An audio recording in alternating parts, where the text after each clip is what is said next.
Assalamualaikum warahmatullahi wabarakatuh. Perkenalkan, nama saya Wulandari Ramadhani, NIM 22031119. Baik, di sini saya akan menjelaskan materi tentang konsep pengukuran, penilaian, dan evaluasi. Materi pertama yang akan dibahas yaitu mengenai konsep pengukuran dan syarat alat ukur yang baik. Pengukuran adalah cara untuk menentukan nilai atau besaran dari suatu objek atau fenomena. Untuk melakukan suatu pengukuran, ada beberapa konsep dan syarat yang perlu dipahami. Yang pertama yaitu akurasi. Akurasi mengacu pada seberapa dekat hasil pengukuran dengan hasil yang sebenarnya. Sebuah alat ukur yang baik akan memberikan hasil yang mendekati nilai yang sebenarnya. Yang kedua yaitunya presisi.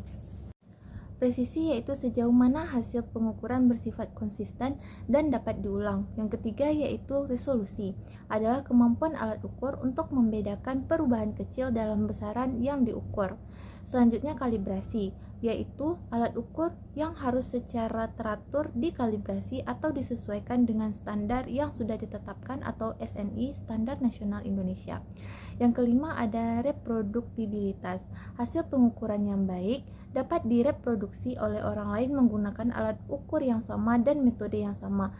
Dan yang terakhir ada ketelitian, mengacu pada kemampuan alat ukur untuk mengukur besaran dengan nilai yang tinggi. Alat ukur yang tepat akan memberikan hasil dengan banyak angka di belakang koma. Materi yang kedua yaitu mengenai konsep penilaian. Konsep penilaian adalah proses untuk mengumpulkan informasi tentang kemampuan, pengetahuan, keterampilan, dan karakteristik individu atau kelompok. Konsep penilaian itu melibatkan beberapa elemen penting, yaitu yang pertama ada tujuan penelitian. Penelitian memiliki tujuan tertentu seperti mengukur pemahaman, keterampilan, atau perilaku. Yang kedua, alat penelitian. Alat penelitian ini mencangkup metode atau instrumen yang digunakan untuk mengumpulkan data penelitian seperti wawancara, tugas, dan pengamatan. Dan yang ketiga ada kriteria penilaian. Kriteria penilaian adalah standar atau pedoman yang digunakan untuk menilai hasil penilaian. Kriteria penilaian membantu menentukan seberapa baik atau buruk hasil pengamatan tersebut. Yang keempat ada umpan balik. Umpan balik yaitu memberikan umpan balik kepada individu atau kelompok yang dinilai adalah bagian penting dari penilaian. Ini membantu mereka memahami kekuatan dan kelemahan mereka dan kemungkinan untuk melakukan perbaikan. Yang kelima yaitu keterampilan penilaian. Menerapkan penilaian memerlukan keterampilan dalam merancang instrumen penilaian, mengumpulkan data, menganalisis data, dan memberikan umpan balik yang bermanfaat. Materi selanjutnya yaitu mengenai subjek evaluasi. Subjek evaluasi merujuk pada individu atau kelompok yang sedang dinilai dalam proses evaluasi. Ini adalah pihak yang menjadi faktor penilaian dan subjek evaluasi bervariasi tergantung pada konteksnya. Contohnya yaitu mahasiswa. Materi selanjutnya ada objek evaluasi.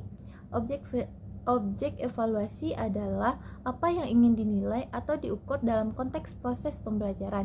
Evaluasi dalam pembelajaran bertujuan untuk mengukur pemahaman, kemajuan, dan pencapaian siswa. Objek evaluasi umum dalam pembelajaran yaitu pemahaman materi, keterampilan kognitif, kemampuan memecahkan masalah, kemampuan berpikir kritis, keterampilan sosial, evaluasi gaya pembelajaran, dan portofolio siswa. Selanjutnya yaitu fungsi evaluasi dalam pembelajaran yaitu untuk mengukur pencapaian tujuan, memberikan umpan balik, mengidentifikasi permasalahan belajar, mengarahkan pengajaran, mengukur tingkat pemahaman materi, dan mengukur kepuasan siswa dan orang tua. Teknik evaluasi ada dua, yaitu tes dan non-tes. Pada teknik evaluasi tes, misalnya yaitu ujian tertulis, ujian subjektif dan objektif. Sedangkan pada teknik evaluasi non-tes misalnya proyek, portofolio, pengamatan, wawancara, dan diskusi kelas. Selanjutnya ada literasi asesmen.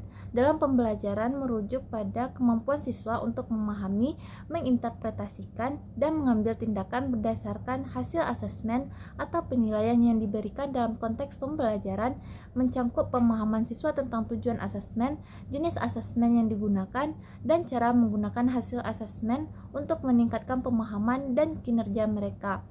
komponen literasi asesmen yaitu pemahaman tujuan asesmen, pemahaman jenis asesmen, kemampuan menganalisis soal, kemampuan menggunakan hasil asesmen, dan refleksi dan perbaikan. Sekian presentasi dan penyampaian materi dari saya. Terima kasih. Assalamualaikum warahmatullahi wabarakatuh.